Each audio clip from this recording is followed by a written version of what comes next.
ખાડીપુરથી આક્રોશ। અને બધા જ થાક્યા છે, કારણ કે સાહેબ ટેન્શન તો અમને પૂછો, એમને તો કંઈ ખબર ના પડે, એમને તો બંગલામાં રહેવું છે અને અમારા બંગલા પાણીમાં ગાઈ ગયા, એટલે ટેન્શન અમને છે। હવે અમારે બધાએ ભેગા થઈને લડી લેવાનું છે, એના માટે જે થશે। સ્થાનિકો લડી લેવાના મૂડમાં। અમારે એક કલેક્ટરશ્રીને અમે આવેદનપત્ર આપવાના છીએ, કલેક્ટરશ્રી, કમિશનરશ્રી અને મેયર સાહેબને આ ત્રણને અમે આવેદનપત્ર આપીશું અને જો આવેદનપત્ર આપ્યા પછી અમુક ટાઈમે એ કામ નહીં થાય તો એના પછી અમે અનશન પર કરવાના છીએ, એના પછી રસ્તા આંદોલન પણ કરીશું। એટલે અમારી તમામ પૂરી તૈયારી, સોસાયટીની તૈયારી છે કે હવે તો આપણે લડી જ લેવું છે, આ લોકોને હવે કુંભકર્ણ નિંદ્રામાંથી જગાડવા જ પડશે આપણે। સુરતમાં છેલ્લા 25 દિવસમાં ત્રણ વખત ખાડીપુરથી સર્જાયેલી તબાહીથી સ્થાનિકોમાં ભારે આક્રોશ છે। પર્વત પાટિયા અને આસપાસની ખાડી વિસ્તારની 15થી વધુ સોસાયટીના રહીશોએ હવે આંદોલનનો માર્ગ અપનાવવાનો નિર્ણય કર્યો છે। ખાડીપુરથી અસરગ્રસ્ત વિસ્તારોની સોસાયટીઓએ બેઠક યોજીને જન આંદોલન સમિતિની રચના કરી। મોડી રાત સુધી ચાલેલી બેઠકમાં આંદોલનની રણનીતિ તૈયાર કરીને કુંભકર્ણની નિંદ્રામાં ઊંઘતા પ્રશાસનને જગાડવાનો નિર્ણય કરાયો। જન આંદોલન સમિતિએ મહાનગરપાલિકા કમિશનરથી લઈને કલેક્ટર અને મેયરથી લઈને ગાંધીનગર સુધી આંદોલન કરવાની ચીમકી ઉચ્ચારી।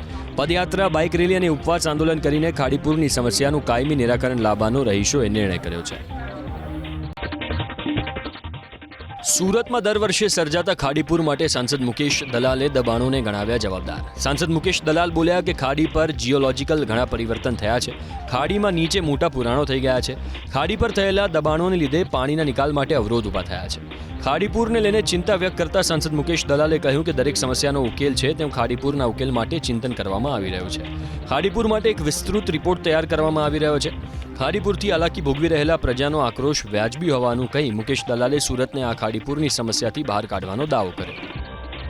જીઓલોજીકલ ચેન્જીસને કારણે, માનવ સર્જિત દબાણને કારણે અને ખાડીઓનું જે નીચે પુરાણ જે થઈ ગયું છે એને કારણે પણ આ ખાડીઓની વહન કરવાની ક્ષમતા ઘટી ગઈ છે અને એ પાણી જે વહી જવું જોઈએ તે વહી નથી જતું, એને કારણે આ પાણી બહાર આવે છે અને પ્રજાને ખૂબ સહન કરવું પડે છે।